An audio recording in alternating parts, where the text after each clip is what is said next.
Hi, this is Crip Campus. It's me, Ryan Parrey. And me, Cindy Nover. I use she, her pronouns, and I'm excited today to have a couple of guests with us here. I'll let our guests introduce themselves. Go ahead. Hi, everybody. My name is Brooke Schaefer. I use she, her pronouns, and I work as an educational development specialist at Wayne State University. Hello, everybody. My name is Michael Boda. I use he, him pronouns, and I am the graduate student assistant at Wayne State University, and previously an educational developer before committing a bit more full-time to the PhD program. Great. And now I feel like I should be saying that I use he, him pronouns, so we all know. Great. So we already asked you what your names were, so thanks for that. Would you be willing to tell us? I can give the listeners some background, which is that I attended a conference, and that's where I saw your presentation. And the conference, it was about educational development, which is the thing I do here at Faculty Commons, or that some people here on campus do. And I noticed in this conference about educational development that there weren't that many sessions about disability or accessibility. I think there were 2, if I'm not mistaken. And so that's one of the reasons that I reached out to you, because that's extremely near and dear to my heart, and I'm interested in how educational developers around are working with disability. So would you be willing to tell us about your work around disability, and maybe even explain what are educational developers, in case our audience is not too sure about that?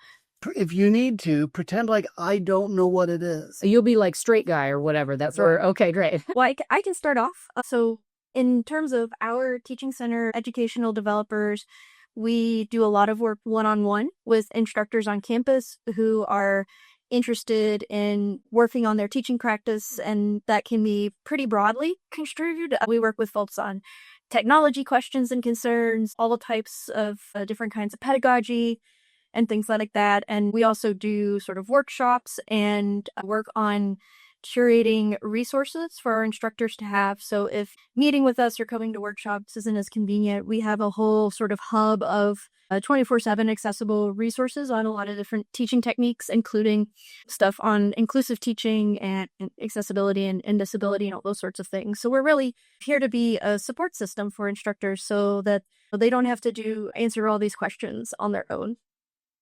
Yeah, I could just add one other thing that we do that I get a lot of joy from, and then I think a lot of faculty get a lot of benefit from, is something called a mid-semester assessment program, where we facilitate faculty to get feedback from their students in the middle of the semester, where they get direct qualitative feedback on what's going well with the course or the instructor's teaching of it, and then what could be improved with the course or the instructor's teaching of it.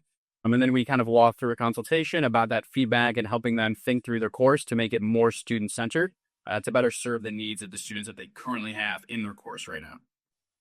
Do they have to tell you what kind of students they have in their course? Do you generally have people come in and say, well, I have these 3 disabled students and I have some, if we're talking about disability, for example, and I want to be able to accommodate them? Or do you mostly focus on kind of like universal design things where maybe they don't even need to be asking that question if faculty are familiar with multiple means of representation and other like universal design kind of things? Yeah, I think from my experience, they don't normally come to the table with that information.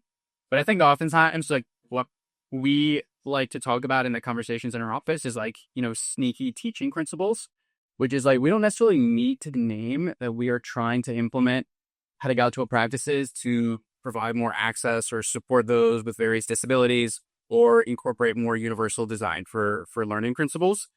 But more so, we just kind of like put these forth as best practice to best serve the students, because they are best practice to best serve the students. And so a lot of times, we will not necessarily have to get into the weeds about the logistics or the vernacular about various things, but just implement these practices by designing at the margins, given the context of the faculty and the students. Mm-hmm.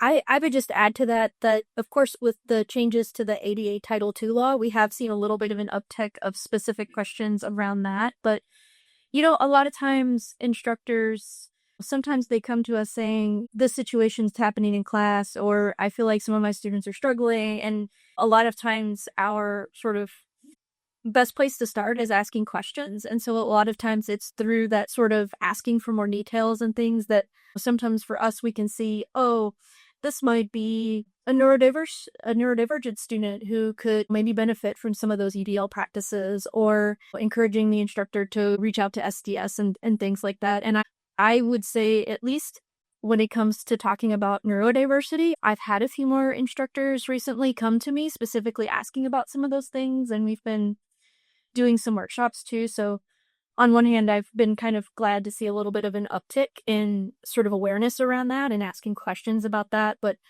as you know, at least with the ADA Title II, anything that is like a law change comes with a lot of questions and resistance and things too. So we've been trying to balance both the ways that folks come to us with those kinds of needs. Thank you. I'm going to see if Rand wants to ask something, but I want to clarify two things that you said for our listeners. SDS, I assume, is your Disability Support Service Office for the students. You use that acronym. And you're nodding yes. So yeah. And then Title II for our listeners is a Department of Justice law that has changed a couple of years ago. But the date of the drop dead deadline of implementation of these things is April of 2026. And so we have a lot of people right now we've been telling them for several years, oh, okay, there's some changes that are happening. And I even had experience where people are like, I know, but like, is anyone going to monitor those things like in the world that we live in 2026? And it's like, that's not a way that you can do this work, right? We just have to follow what we expect and let's hope someone's listening or whatever. But yeah, so just clarify a couple of terminology type things. Yeah. So let me, it's all I can do right now not to bring up a recent classroom issue and ask for your advice. So I'm going to work really hard to wait till later. Okay, you're going to do it, but I'm going to do it, but later. Yeah. And now I'm wondering, so typically, right, when instructors, I'm going to say by and large, when faculty think about access or accommodation, most of us stop at some sort of access statement on syllabus or access policy, and some of those do so begrudgingly. Not all of us, that's obviously not the goal, but how do you, in your work, how do you get faculty to move past that, what's the bare minimum I need to say, to what are some actual engaging things I can do? Yeah, it's a really good question. And I don't think that there's one size fits all solution. Like, I like to approach this work in a very relational fashion. Mm-hmm. So it really depends on who the faculty member is, how it is that they understand their teaching and learning, what their goals are. And every inroad that I have in my conversations tends to be different. But like Brooke was alluding to before, I feel like it's oftentimes just about asking questions and about centering like the well-being and the success of all of their students. And through that centering, I think we typically can arrive at conversations of inclusive practices, discovery of the accessible needs that various students might have in a classroom. So I think from my experience, my success has really come from like a place of curiosity and just centering the well-being and the success of all of the students. And then through there's always kind of a different road that we'll take to get to practices. But yeah, that's kind of from my experience how I tend to work with a thing. Yeah, and I think that's some of, part of that too is how we've often tried to frame some of these things, is that if we are engaged in making sure that all of our students have the chance to be successful, this is just one of those many avenues that's part of that. And we've had conversations with instructors too, specifically about syllabi and statements like that before. And I think a lot of times some of the things that we've ended up talking about is really like the language of the syllabus, because we know sometimes, especially if we are inheriting old syllabi or there's sort of very specific language in university policies, like that doesn't necessarily read as very meaningful to students sometimes, especially if it feels like kind of jargony language and things. So also encouraging folks to kind of, come at that from their authentic selves too, of maybe some of this may be like accommodations through their accessibility services. But one of the things that we talked about a lot with our pod presentation is that access needs can look very, very different depending on who the person is. And it may not be always an accommodation that gets to that access, but encouraging authenticity of how they communicate to students of, I want you to be successful. If there are things that are preventing your being able to be successful in the class, to encourage them to reach out and have those conversations, because a lot of this is built on establishing that kind of trust and relationships with students. Because as we know, there's a lot of stigma and things that follow students with disabilities around, and there's a lot of negative reasons why they don't always necessarily want to disclose that information right away. So it can take a little time too. I appreciate you saying all of that, especially because I don't know who listens to this, but I realize that you're preaching to the choir when you're talking to Symbionaut, but other people don't know what you just said. They're hearing that for the first time. So I appreciate that. How you said it. Thank you. And you brought up your pod talk. A pod is an educational developer group, a large group. And that's, I said, where I saw your presentation. I remember not only you talking about supporting disabled students, but maybe even instructors. Would you be willing to give us a little description or a little recap of your presentation? And I would like to start introducing disabled instructors into this conversation at some point as well. Yeah, absolutely. And that was one of the motivations for us for doing this pod presentation in the first place. Is we do have some data on disabled students. We know that there's a lot of underreporting that happens there, but there is basically no national level data that talks about the experience of disabled faculty and staff in higher ed. We were able to find a handful of studies here and there where the percentage of folks reporting as disabled was anywhere from 1.5% to 15%, which is much lower than the national average.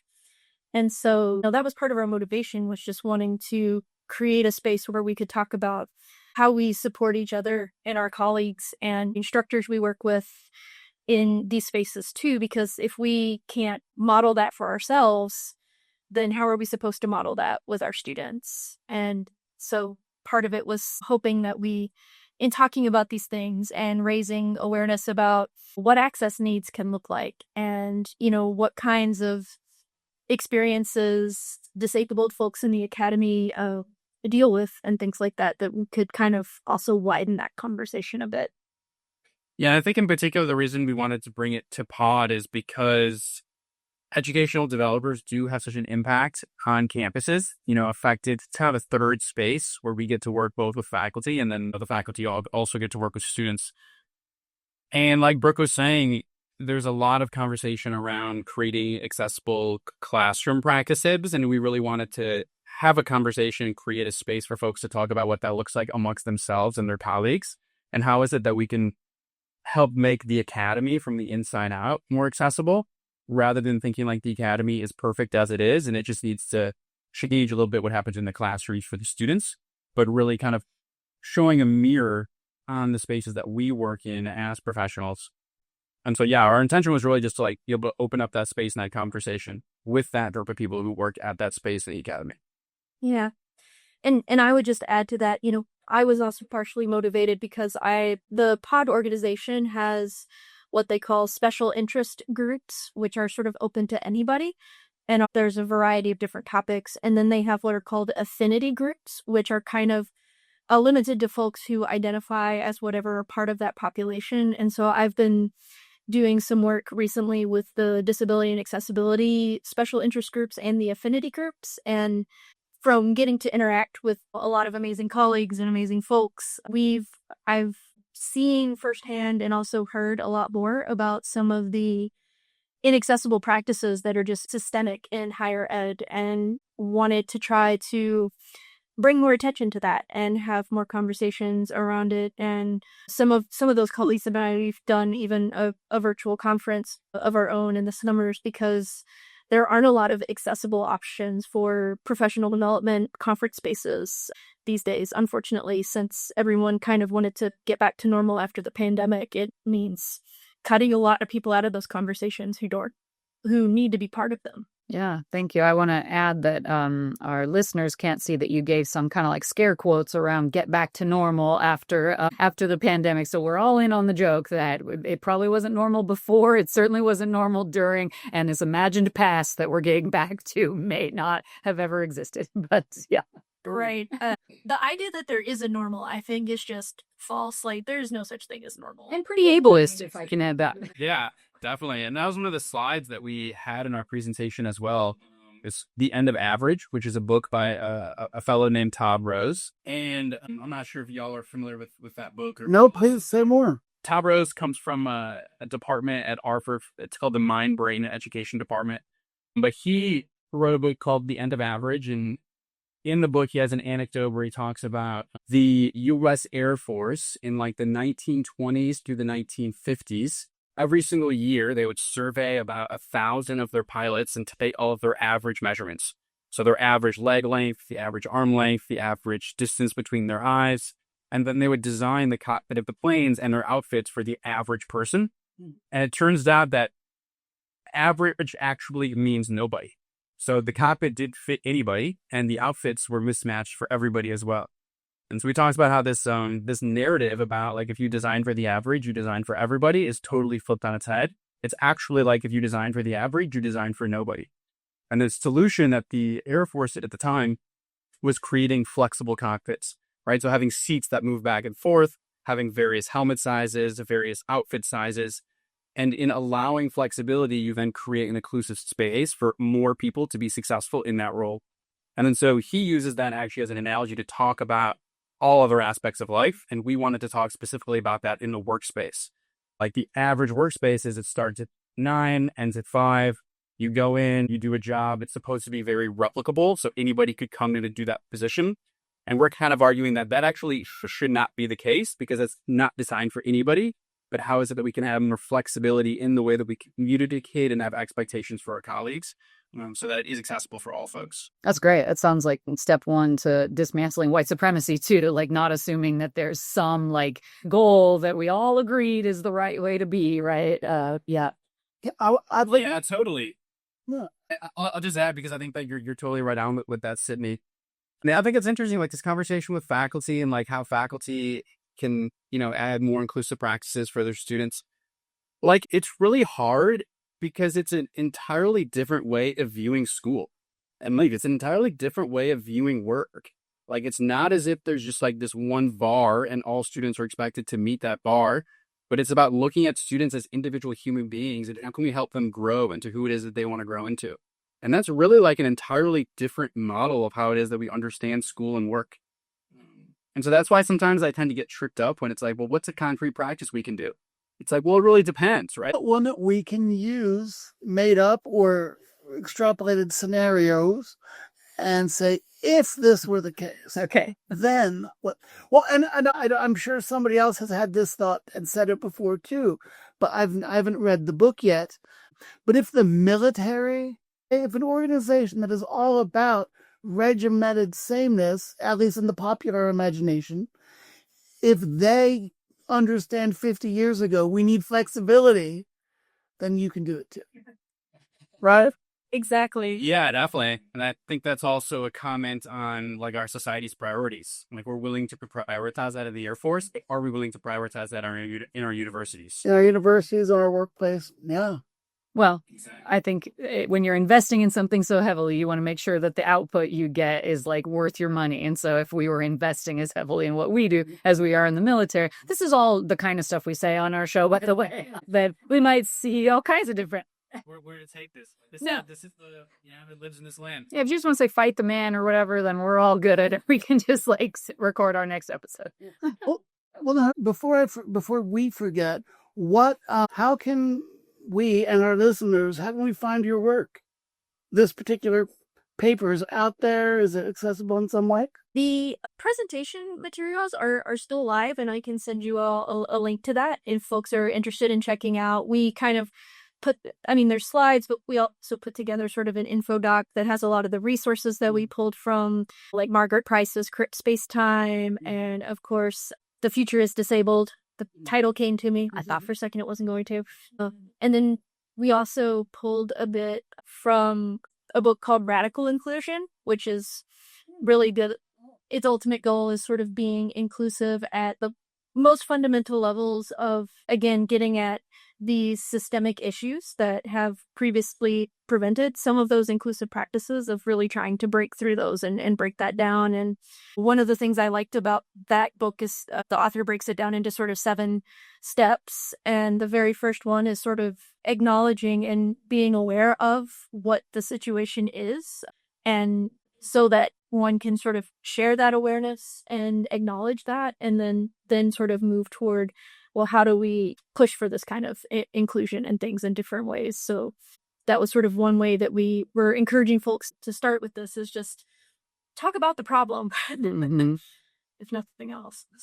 Now, are you finding what you said that one of your goals is to get people thinking and just approaching these issues better? How's that going?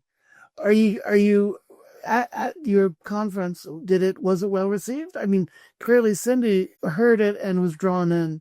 Are the people that are showing up, are they responsive? Are they the opposite of that? Somewhere in between? I think the conversation we had at the conference was fantastic. There was a lot of really good stories shared and personal anecdotes about people's relationship to this topic. And I do think it was like a very well-received, needed space. It felt really good. It felt really honest and open and vulnerable. And then I also can say, like, are we changing the university? Like, I'm not about to be saying that right now, but like, I definitely can say that our office is changing.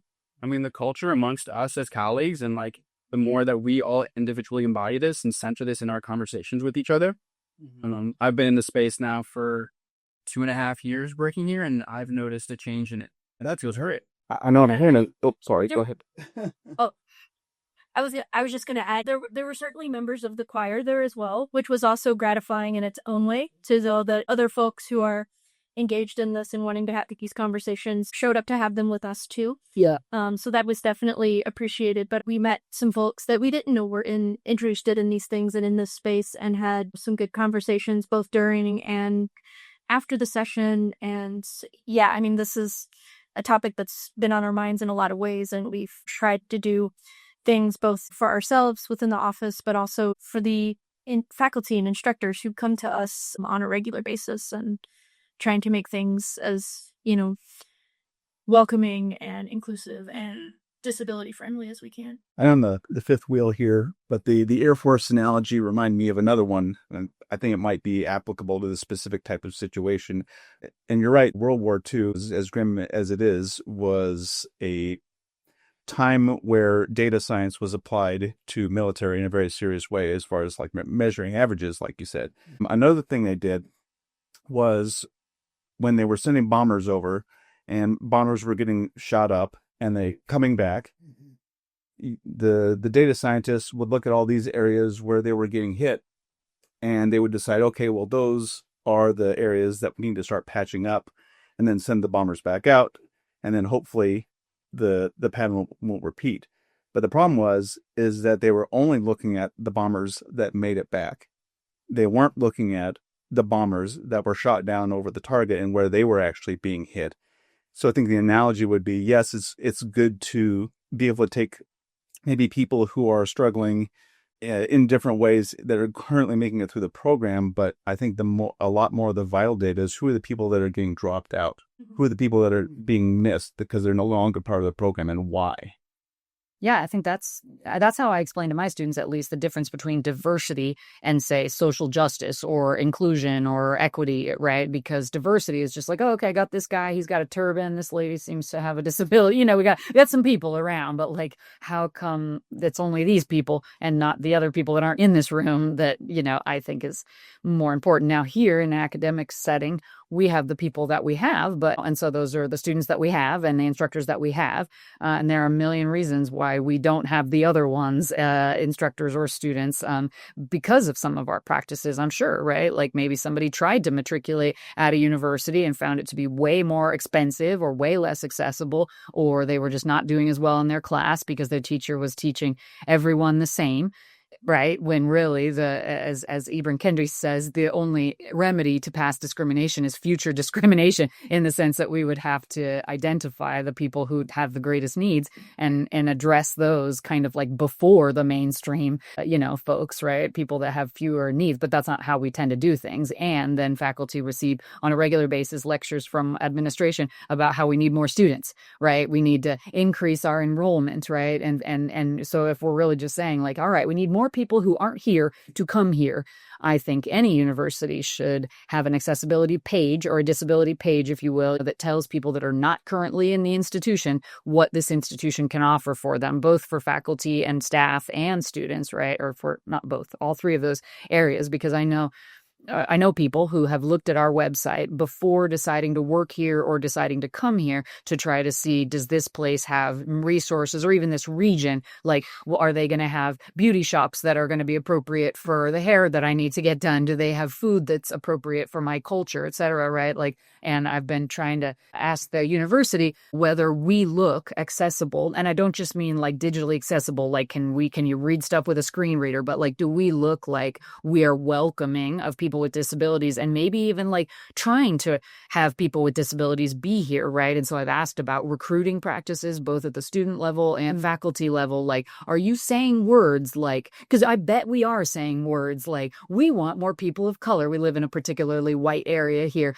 And I know in our hiring practices, we have like diversity things where we're trying to like find out, like, can you basically bring up our diversity numbers, if you will. And disability is never in that list of people that we would specifically target. And if you read the books like we read about, whether it's Capitalism and Disability by Marta Russell, I'm reading Black Disability Politics right now. I mean, any book on this topic, academic ableism at school, they all talk about how people with disabilities are just more expensive to society and to the university and whatever. So why am I going to go out and recruit some people that I know are going to take up, quote unquote, more time and more money, right? And it's kind of like, I don't know, because you have a commitment to diversity and having a well-rounded faculty and student bodies, but I have not seen practices like that where people are intentionally trying to recruit people with disabilities. Well, why do rich people buy expensive cars?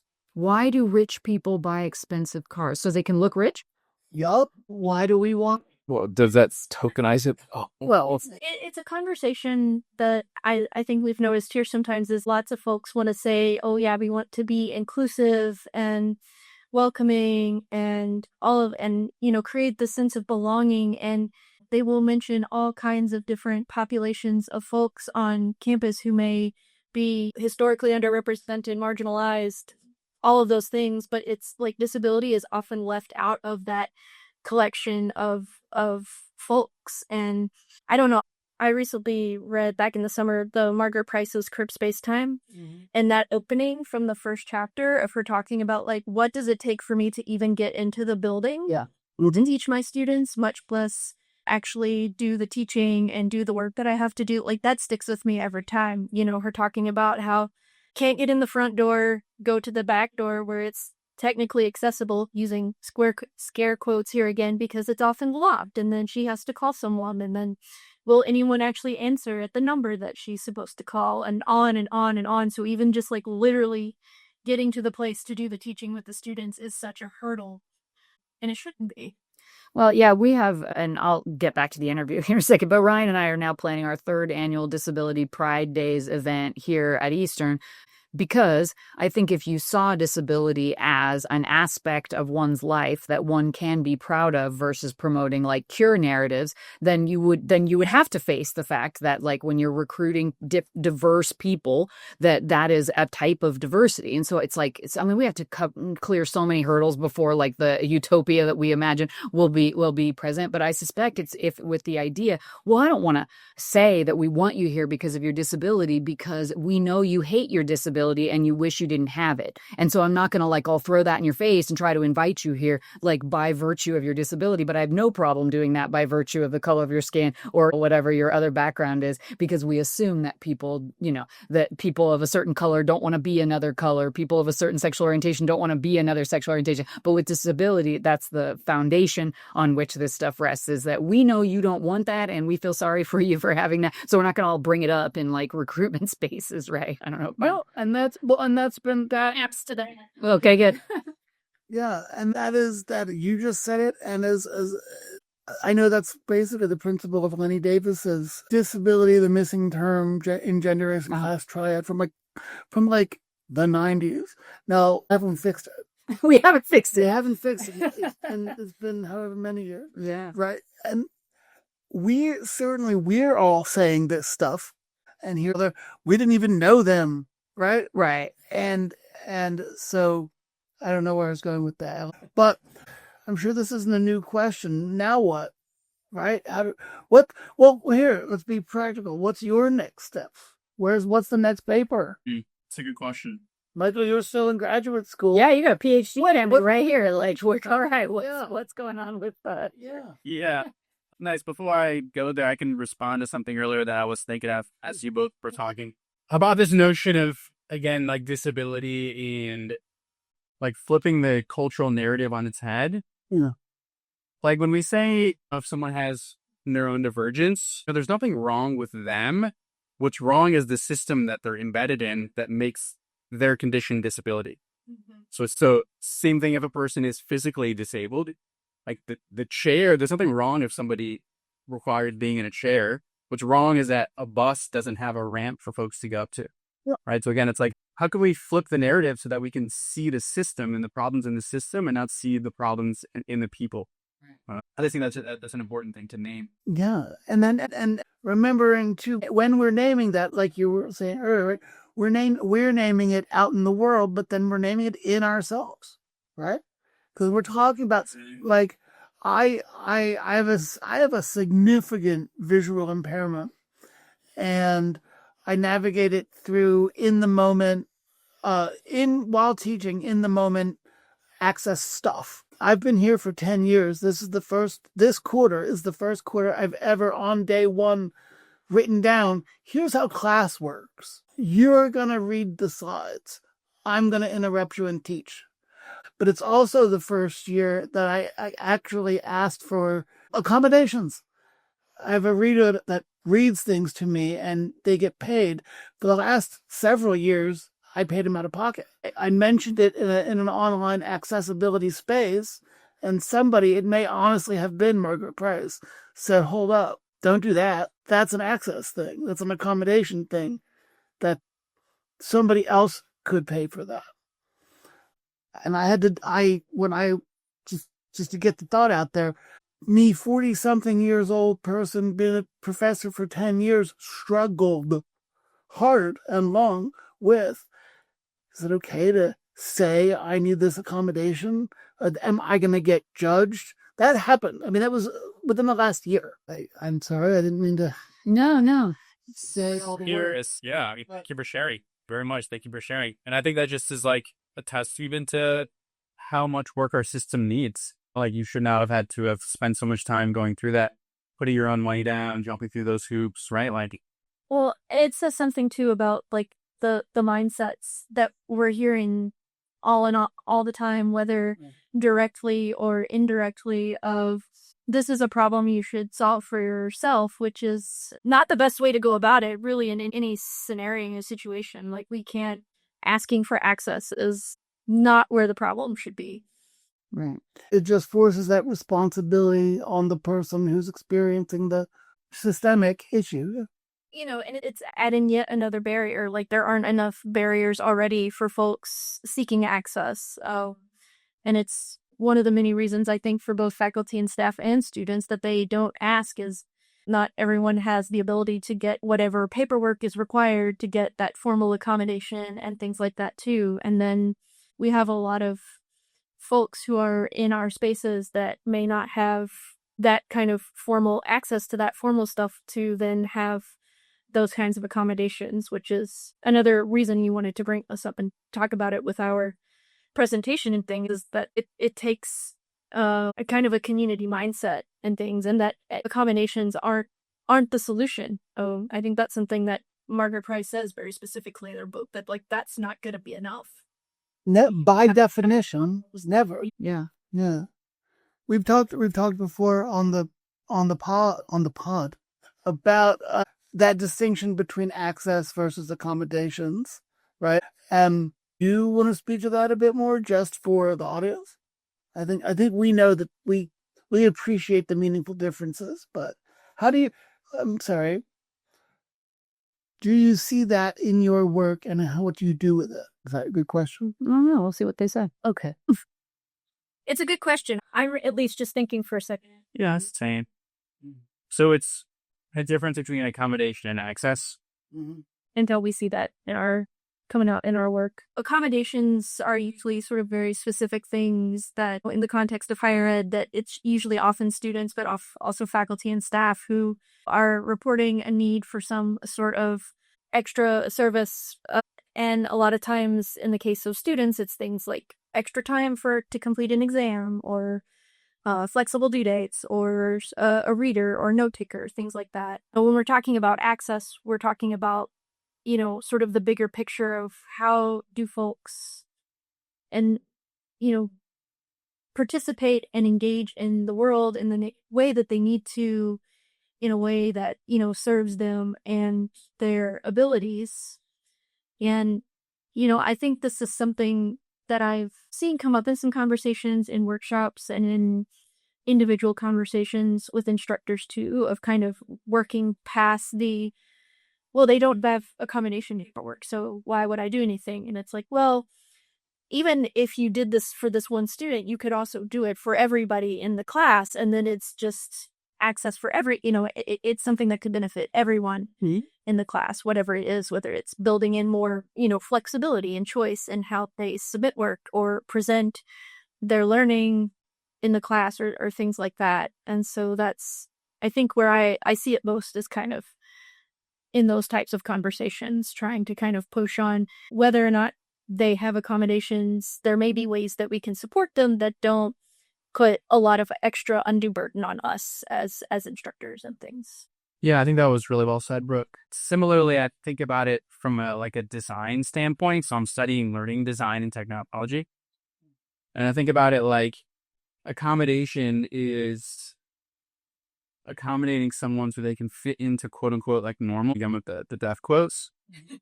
Whereas access is creating a flexible system that effectively anyone who is there to participate is able to access and participate. Well, but it's like a difference of mindset, but also it's a difference in what it is that you're designing. So how is it, this goes to universal design for learning, but how is it that you can design something that is flexible and transparent and open in terms of communication and invitational to communication so that folks can come and participate as they need to and as that works for them, versus setting this kind of like monolithic bar and that anyone who has like quote unquote accommodation, then you treat them differently. Yeah, so I sort of think about it like that. Thank you. I would like to still keep a pin in what's next, because maybe that can be one of our final questions. But before we get to our final questions, I understand something happened in your class that you want to talk about, and maybe you could do another scenario. But I like this real world application. So would you like to tell us this class thing? De-identified, hopefully. I will. Let me edit, and please, editor, please edit if I slip up. Because this, what I'm about to talk about, it's referencing a real world scenario, but it's not unique. Yeah. Right? To me or to the students or whatever. So having said that, and I think I came up with a solution. Let me say the thing before I get. So I've had students who I teach disability studies classes as part of our disability studies minor. That attracts, for various reasons, a number of disabled students, as well as a number of students with various impairments, as well as a number of students who want to do helping professions and just whomever. So recently, one of my accommodations access policies that I've baked into the class is how participation works and how classroom flow happens. And so, for instance, I say, don't raise your hand. It's a complete waste of time as far as I'm concerned. I will not see it. I know that's what you're used to doing. Let's practice instead. Just start talking. Or at first, politely say your name, Brooke here, and then say what you're going to say. And what's been happening is, if I can't say this, we'll fix it. There's been a student who on day one, before the first day of class, said, I identify as autistic and other teachers tell me I talk too much and I need to stop talking. And I said, well, we've just met. Let's see what happens. And then by the end of that class, I thought I understood where that perspective might be coming from. What's going on is a hiccup in classroom flow, right? Because I said, don't raise your hand, don't wait to be called on. So the students are not waiting to be called on. They're just speaking up exactly like I told them to. And it's interrupting. One idea, and I've been thinking about this ever since it started. This morning, I thought, wait a minute, what if I have them raise their hands, not for me, but for each other, right? And because, and what's disappointing is other students, okay, this just happened yesterday. Other students in the room also identifying similarly are coming to me and are saying, what are we going to do? You got to do something. I recognize that I had feelings about this too, but freaking yesterday, somebody said, if this had been my first disability studies class, I wouldn't have taken the minor. And that's really, I feel that. So yeah, okay, let's not make it about me. What do we do when there's a person, an instructor who wants to do all the stuff practically, but also beyond that, right? And it's the friction it's a friction that you only get when you're already being this open, inclusive space, right? Right. So the fact is, when we're inclusive, that doesn't make everything super great, super easy all the time. Right. And that's okay too. So I don't know. Fix it. I can start. How many students are in the class? Let's just say 15. And what is your goals? Like, what are your learning objectives for the course more broadly? And then also, how does participation fit into those learning goals? You got a ringer. You're good at this. Yeah. No, the learning goals are to learn about not so much in this, to learn about the processes, practices, and challenges of designing and implementing national and international and local disability-related policy, from laws to common practices and norms. And I think what I like to do is, for me, participation is how the class works, right? I don't want to lecture at them and say, now here is some law, and now you know what it is, right? Good. We're done. No, for me, disability studies, period, is an exploratory space, especially in the minor, because you're coming to it and you're going to take it with you. So I can't tell you, I'm not going to say this is the right way to do it or this is the wrong way to do it. You're going to do it but you can't. I started to answer a question you didn't ask. So how about that? What comes up for me when I hear you say that is, I'm wondering how your class can represent all of that learning. So I'm wondering how the class could be a space that does explore what does it mean to create an accessible space. And so rather than coming to the classroom with an answer of how to do that, I'm wondering what it might look like if you were to invite the students into that process. Mm-hmm.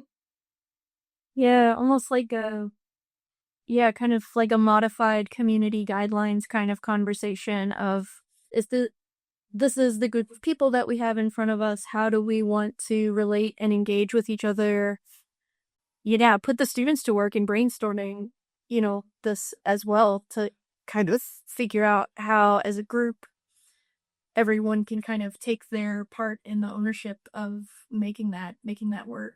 Now that's why on the very second day, this class has policy working groups where the students work in small groups about or around policy. And the very first one was about classroom communication and interaction. And I said, what will our rules be? Or not our rules. How are we going to do this? What will our policies be? And they kind of misunderstood the question. and focused on the existed written down policies. And we're like, this one's good, that one's bad. Maybe it's time to revisit that and say, no, we actually know what it's like to interact with each other now. Well, how are we going to scaffold that? And you know what I mean, right? Without shaming or blaming or even naming any particular behavior. Right. Yeah, and I think that's coming back to those types of conversations throughout the course is definitely a good practice anyway, just to kind of check in with folks of like, how are we doing with this? And I think in that case, if there's some friction happening, then let's go back to what we talked about before. What do we need now that we've been engaging with each other that could help us all be successful and participate together? Kinds of questions.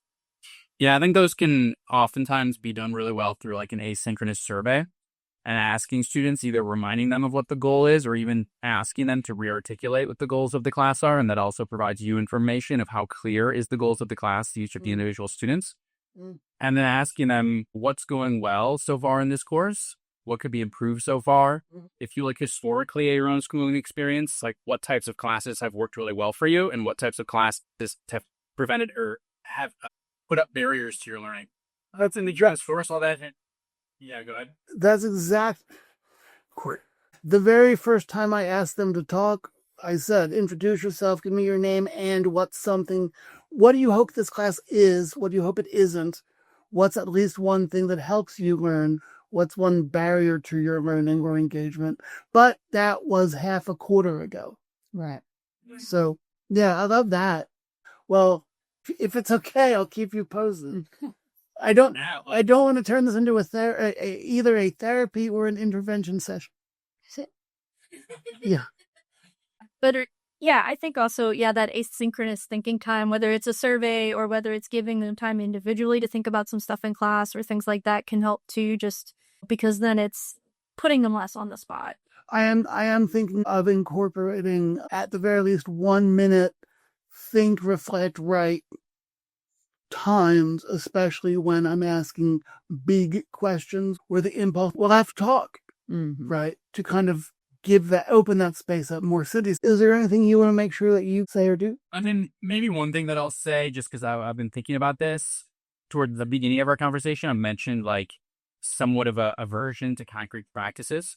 Like there are some basic concrete practices that should be done. It's like using accessible document structures, accessible features in Canvas, making sure artifacts are screen readable, having alt text on images. So there definitely like is a baseline of concrete practices. So I just want to name that.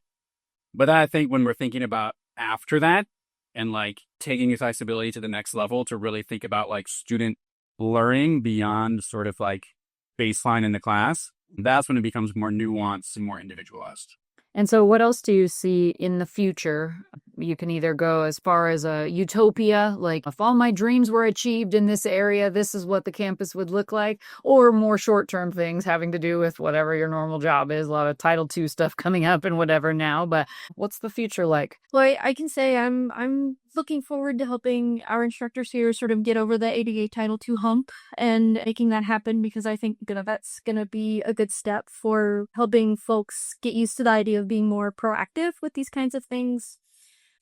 I am in a reading group and we're reading a book that doesn't have to do with disability studies necessarily, but we were talking about the idea of like what would like a caring university look like. And so that's kind of been on my mind of if we could bring a little more of our human selves into some of these conversations, and if we could have a less suspiciously accessible university and workplace and higher ed. That was one of the things that I mentioned, just because it seems like there's so much pushback, and people mention the dreaded R word that I hate, which is rigor, and things like that as a defense of like we shouldn't be making things accessible. And it's like inaccessible things are not rigorous, it's just a barrier kinds of conversations and things like that. So my utopia would be getting past those conversations into like how can we really create access for everyone and have a more welcoming and inclusive kind of environment for our students and our colleagues. Thank you.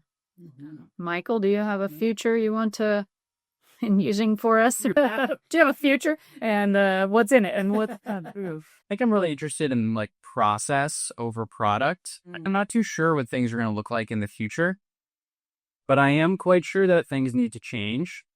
Like I do believe from like a global societal level, like we are reaching some kind of boundary. There are lots of like crises happening internationally, ecologically, and All the other ways. Personally, professionally. so I don't know. I'm really interested in what sort of processes do we need to enact to design a future that is headed in a different direction than the one we're currently headed in. And I think those are going to be processes that are founded on like fundamentally different incentives and like different bottom lines and like different governing structures. And I definitely think all of that is predicated on like designing from the margins and like including folks who have historically been excluded into the center to like be the decision makers, because those who are marginalized know best firsthand the perils of the current system. So I don't know if I can like paint a picture of what it's going to look like, but what I hope it looks like is just universally more flexible, more centered on like love and human fulfillment and community and localization and like knowledge building for purposes aside from productivity and profit.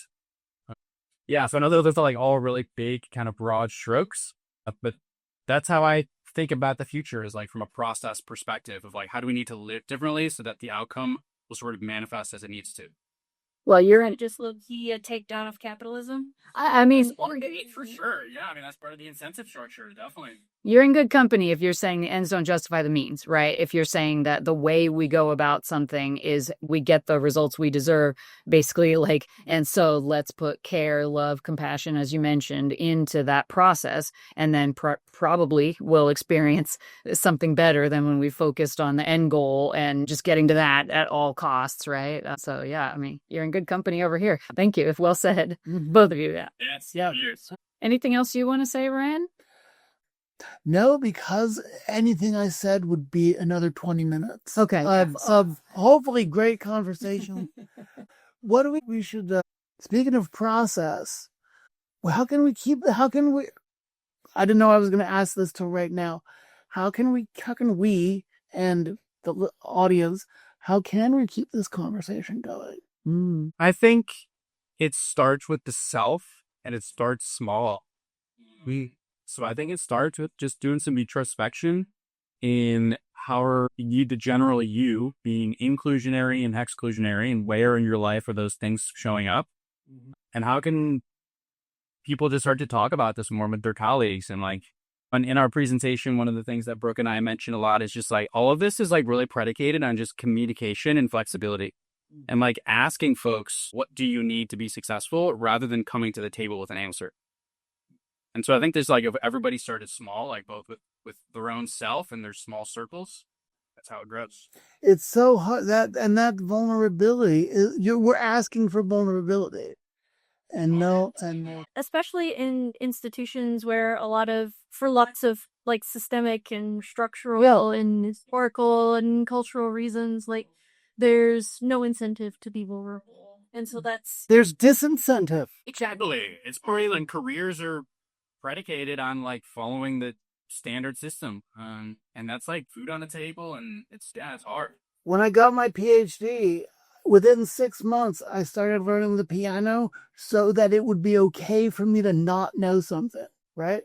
Learning, like, and isn't that what I was doing for the last 10 years? No, right? The job is to be right. And yeah.